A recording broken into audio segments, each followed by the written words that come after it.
younger ones. Can you walk me through your professional academic resume? I'm glad to be here, and there is really nothing much about my professional resume. I started from Nigeria as a research fellow at the Nigerian Institute of Social and Economic Research in Ibadan, up till 2008 before I came to Canada. Then I went through the University of Manitoba for my PhD in the Department of Peace and Conflict Studies and graduated. So right now I'm an instructor with the Peace and Conflict Studies at the University of Manitoba. Wow, that's an interesting resume. We're going to come back to, you touched on a lot of things, University of Manitoba and all of those things, but we're going to come back to that in a minute. In life, our early context greatly impacts or shapes who we become. Can you, tell me about that context in which you were raised? In other words, what was your humble beginning like? Yeah, the first thing I tell people is the fact that I come from polygamous family, and with it come so many challenges which directly impacted my upbringing. This is in the context that even when I graduated from my secondary school, by the way, I did not have any issues completing my primary school in record time, but during my secondary school, those family challenges came up, and as a result, I graduated, but there was no opportunity for me to proceed. And then I lost 9 years of my life doing so many other things that are not in any way related to, my dream or my academic goals. Because as at that time, I would say that was not even like in the offing of something that I would become tomorrow. At that point, I would have said that I was just wallowing in within the fate that my family situation had put me through. So it was after 9 years that I went back to the university. And that is when I would say that the 9 years? 9 good years, yeah. That's interesting. Yeah, so that's when my rediscovery, shined upon me. Within those 9 years, I went into apprenticeship. I was a trader. I went up north buying fish, coming down south to sell. Then I went into apprenticeship to become like a chemist dealer, which is like quack medicine. So it was at that point that my cousin told me that being a pharmacist himself, he wouldn't let his own brother be a quack doctor, so to speak. That's interesting. And then that's how the idea of, would you like to go back to school? I said, well, if I can, then let me do it. And that's how I was able to write my JAMB. The only JAMB that I wrote in my life was 9 years after I left secondary school. And that's how I went to the University of Ibadan to study political science. And from there, did a master's in comparative politics. Interesting. When you were going through all of these things, the first one thing that struck me was the gap in terms of 9 years. Some people experiencing that kind of break in their career, in their life and everything would give up. But that wasn't your case. You picked it up, with the support of your relatives. That's quite inspirational. It's quite commendable. In all of these things, in all of these achievements, all the challenges, how do they make you feel today? I would say that like the day I had my convocation at University of Manitoba, some people who knew my background said from a chemist shop to becoming a PhD holder. So many stories embedded within that very statement. I saw myself as somebody who lost it all, who had no hope. But as a young person, I stayed focused on something.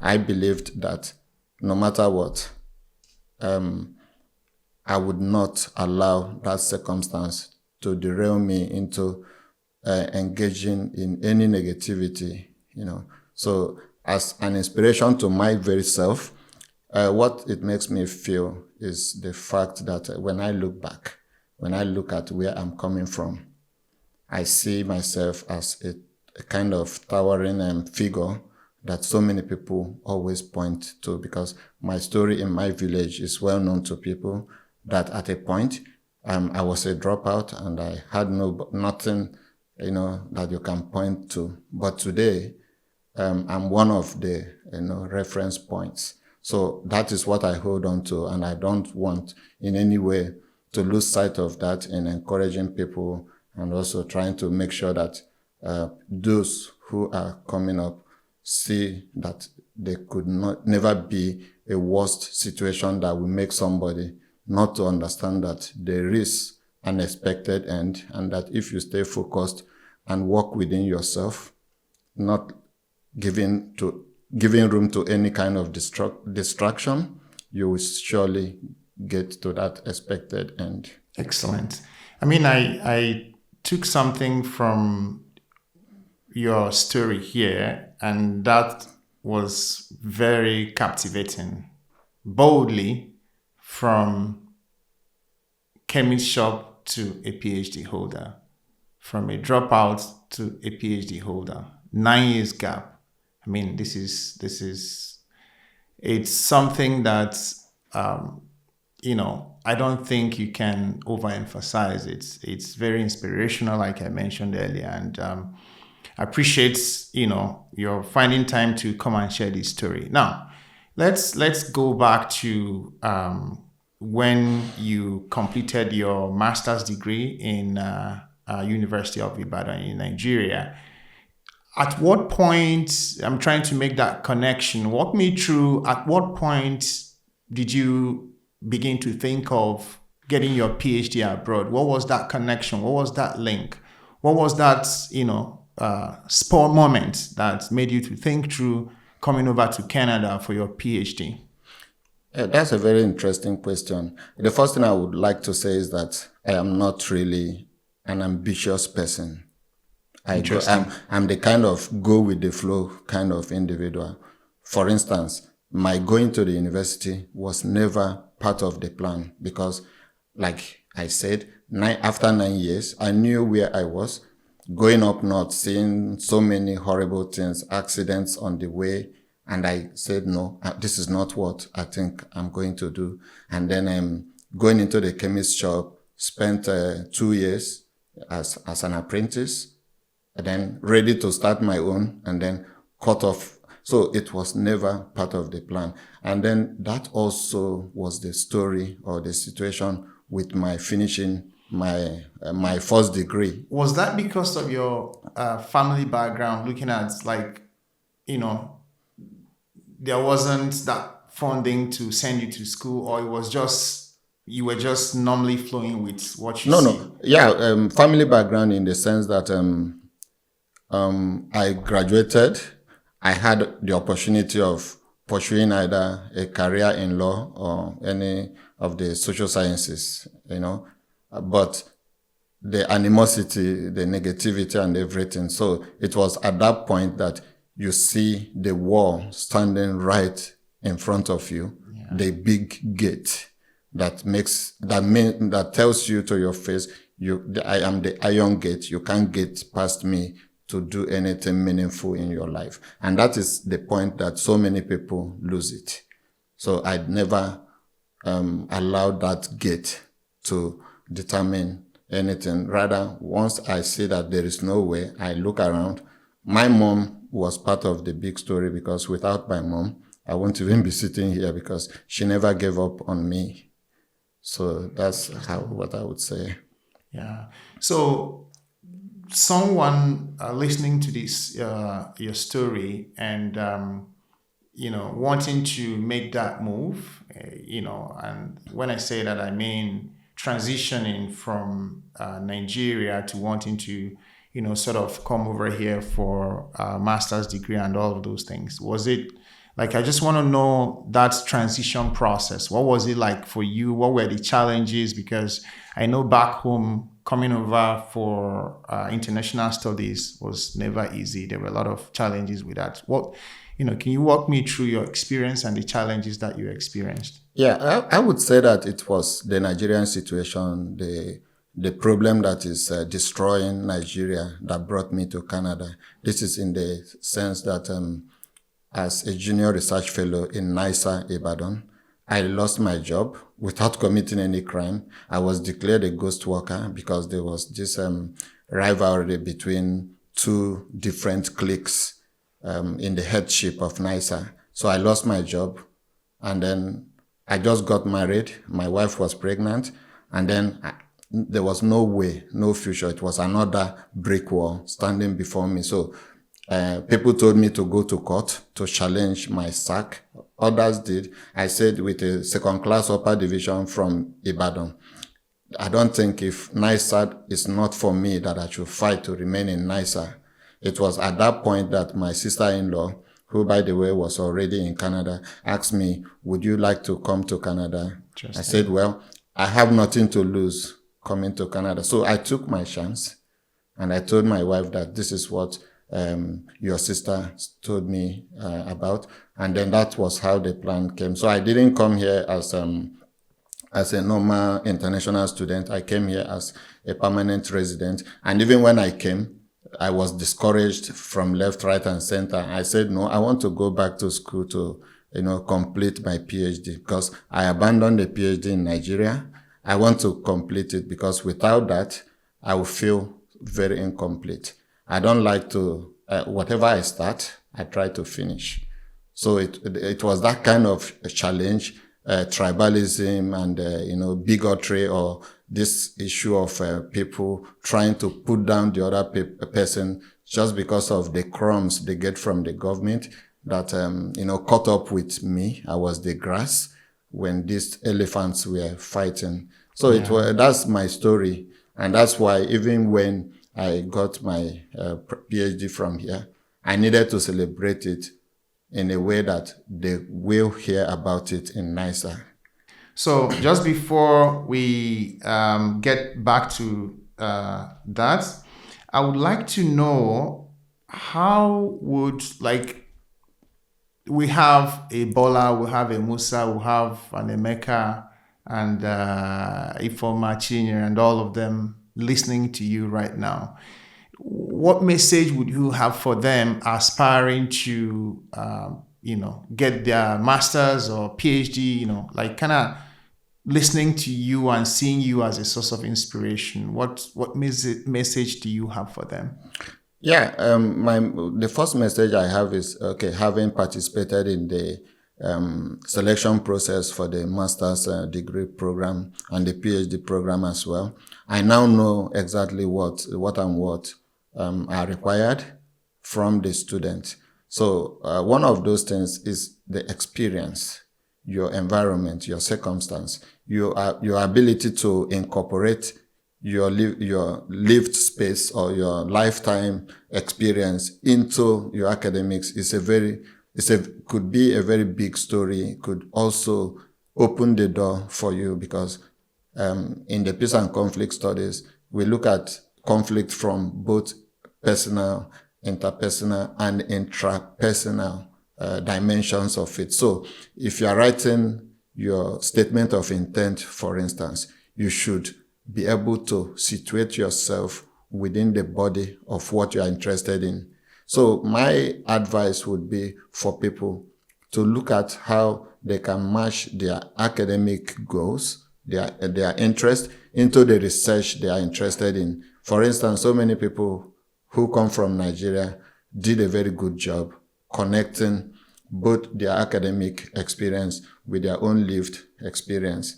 When those two align and you have a good result, that will really make it possible, because when you are now conducting your research, you are part of the study that you are interested in, and it makes you flow. It makes you have the passion, because there's a lot of frustration. There are certain stages of your, let's say for the PhD, certain stages that you might get discouraged, you might get demoralized. But if you are part of the story, or you are telling the story that you are very, very knowledgeable about, then you will continue to have the zeal to continue. But the first thing to do is to get into the program first. And that is where I said, telling those stories about yourself in relation to what you are interested in, studying about is very, very paramount. Wow, that's interesting. So one other thing I was looking at this from a layman's perspective. When I hear peace and conflict studies, what do they entail? Like, what exactly does that mean? Well, peace and conflict studies, they don't operate separately. Wherever you find conflict, there is also the peace element. Conflict is just the absence of social justice. And then you could say peace also. Conflict could be the absence of peace. But then we do have the kind of peace people, or in my field, refer to as negative peace. So when you have negative peace, it means you have a country, for instance, like Nigeria or Ivory Coast or Ethiopia. They have continued to remain as one country. People have they have frustrations, they have agitations, there are certain things going on. People are dying, political instabilities, and all kinds of problems. Poverty is one of them. Corruption is one of them. And then this issue of ethnic bigotry or ethnocentrism. And take for instance the kind of stories or the issues we are hearing about, even the launching of the Air Peace. That is an environment of conflict. And for a peace study, for a peace scholar to analyze that situation, is to look at that as the unhidden elements of the conflict drivers or triggers within the Nigerian polity. So for you to be a successful academic in peace and conflict studies is to go beyond those conflict issues that are very apparent, to look at those ones that are very innocuous. They may not be seen by people who are not educated or who don't have deep thoughts. And that is where we look at to dig out to separate negative peace from positive peace. So in peace and conflict studies, we are moving from negative peace, which so many people think should be the way to go, to focus on positive peace, which is where peace and social justice and the ability of everyone, every group, to get what they deserve, where there's equity, equality, and fair treatment of everyone. Without that, then you may be talking peace and conflict, and the conflict will continue to override the peace element within the body polity that you are interested in looking at. Interesting. So, Dr. Uchenna, I've listened to you, and you've used severally in your trying to walk me through or explain to me peace and conflict resolution. You've talked much about countries. And my question here is, when it comes to peace and conflict studies, are there some component of interpersonal relationship that this could apply to? Of course. In peace and conflict studies, like I said earlier on, it has to do with the intrapersonal peace and the intrapersonal conflict. Sometimes, for instance, you see people, maybe they're having interpersonal conflict at home or with some other people because they are not peaceful within themselves. They are agitated. They get to the office or go to the market or come back from the office to their home, and then in a fit of frustration, transfer those things maybe to their home or to their colleagues in the office. Okay, that's how the intrapersonal conflict can also be both cost and a reaction to interpersonal conflict. Okay. So when you are having issue with people and you are not able to compartmentalize your situation, you may transfer one to the other. People having quarrel or having animosity in the office, and then you bring it back home and visit it on your spouse, your children, or even on yourself, maybe kicking the wall or something like that. So that's kind of what we call transferred aggression. Yeah, exactly. Exactly. Okay. Yeah. So that, again, you see it also playing out in politics. For instance, the personality of the head of state. If this head of state is somebody that is suspicious, he has anger issue, he has trust issues, he is extravagant, he does not care about some other people, or he doesn't love certain people. You see this playing out. That is why when you see 2 presidents or 3 presidents, their mode of administration or even their public statements cannot be the same. Using, for instance, Obasanjo and Buhari, you could say that there were certain statements that Obasanjo made that Buhari made that Obasanjo never made. While Obasanjo was more peaceful in his approach, and even where he made mistakes, he tried to walk through that to get a better outcome. Buhari was not like that. He is somebody that is seen to be conflicted from within, unforgiving, not able to allow the past to be in the past, but always bringing the past as a determinant of his treatment or relationship with people in the present. Excellent. So if for somebody who, I know you are in the academic world for sure, and for someone who is not in the academic world, where else can you apply? Like, where would you find those professionals who studied peace and conflict in? In other words, where do you apply that? If you're not in the academic world, where else would you have been working? Do you find people like that in the corporate world, and which departments? What exactly? I'm just trying to wrap my head around the applications. Yeah, of course, there are many places that you can apply the peace and conflict study knowledge. Although also there are many, peace and conflict studies is a multidisciplinary study. So you have the gender-based or the gender studies aspect of it. You have the political, you have the environmental peace building or environmental conflict. You have the ethnic conflict.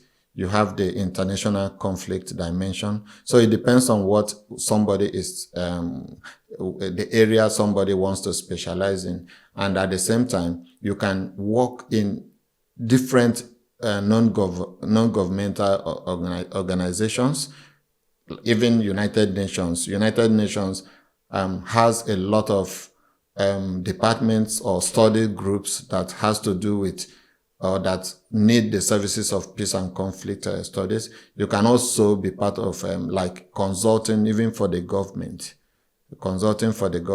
or working in corporate organizations as as a peace officer or as somebody that is there to mediate between groups, workers, as it were. Even in the military, for instance, I had the experience. I submitted an application with the Department of National Defense Canada, and the position was a peace management practitioner. So, which means even in the military, you can have a peace officer. In the government, you can have anywhere in the university. And maybe even in the corporate world, like the HR department, where maybe someone and a subordinate and a manager having some issues and all of those kind of things. Yes. Yeah. As we wrap up, Dr. Uchenna, there seems to be too many wars in the world today. Like, without me mentioning any country, I mean, it's obvious we have wars here and there and conflict issues, too many things. What do you think the world leaders are not doing right? Okay, that's an interesting question. The first way to look at it is the fact that as long as we have poverty, famine, some people becoming super rich and the other people becoming super poor, or you have a country or some countries that are rich in solid minerals but not getting the benefit, where you rob Peter to pay Paul, as long as the wealthy nations, for instance, continue to manipulate the politics within poor countries or countries in the global south, as long as you continue to see multinational corporations interfering in the governance of some other countries, for as long as you continue to have relative deprivation, where people from whose lands the wealth that the world depends on, the wealth that some countries depend upon, receiving the least of it, as long as you continue to have social injustice in defining or understanding the relationship between the haves and the have-not, between rich countries and poor countries, between developed countries and underdeveloped countries, the corruption in the indices that plays a big role in all of this, you will discover that the conflict will continue to be ever present and even metastasize. Interesting. Dr. Uchenna, we will be wrapping up. As we wrap up, part of what we do is we have a game where we sort of, you play a little game, and based off of that, we try to ask you some personal questions, based on what you're picking. So I think I need to get the game thing so that we can quickly wrap that up. So I will walk you through the rule of the game. Okay. So the rule of the game is I have these 3 cups here. So each of these cups, I have a question in there. And you're going to play a game I'm going to give you this ball. Okay. So you roll the ball, whichever cup you hit, it means you've selected the question inside that cup. And then I'm going to flip it out and ask you those questions. Okay. Okay? Ready to go? Yep. Let's do it. Okay, so let's go. Okay. You have 3 chances. Yes, so Okay. you missed it. Second one. There you go. Okay. So you chose this question, not me. So let me go. The first question says, what is your favorite Canadian food? Lasagna. Okay. The second question is, what is your favorite Nigerian food? Oh my God. That would be jollof rice. Interesting. There's been this contest on Nigerian jollof rice, Ghanaian jollof rice, or Senegalese jollof rice. Thank God I said Nigerian jollof rice. I wish my Ghanaian Senegalese subscribers will be listening to this and they will hear that it's Nigerian jollof rice from Dr. Uchenna, not from me. So the third question is, who is your role model? My role model is Professor Nyemutu Roberts. He passed away sadly late November of 2023. So he's the one that molded me, and without him, maybe I wouldn't have even, pursued the PhD program. So I have always dedicated my academic life to him. So he's my role model. Interesting. If Dr. Uchenna is not researching, doing peace and conflict studies related thing, what's his favorite sports? Yeah, I like going for walks. When I was younger, I was into a little bit of soccer, but also long jump. So I love swimming. So I'm a bit very athletic, versatile in so many kinds of sports. So yeah, that's the way that I can put it. Interesting. And the next one is outside Nigeria and Canada. Which country would you like to visit? I would like to visit United States and possibly go back again to visit Germany.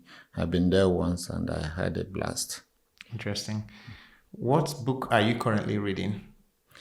Oh my God. I'm reading so many books. Yeah, I'm reading so many books, and they are just too numerous to mention because that's what we do in my current course that I'm teaching on human rights. We have 10 books.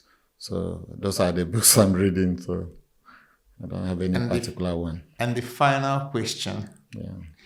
If there is one thing you would wish to change in this world, what would that be? A country like Nigeria, I would have loved to change Nigeria, because I believe that if Nigeria was ever changed, that we have no reason not to believe that whatever the developed countries like United States, Canada, UK, France, Germany can do, that we cannot do in Nigeria, because we have so much talent. It's like we are so rich. We are too rich to be poor. So that would be what I would love to change. On this note, I would like to say thank you very much, Dr. Uchenna, for making our time to be here. We appreciate it. Thank you so much. Thank you. Thank you.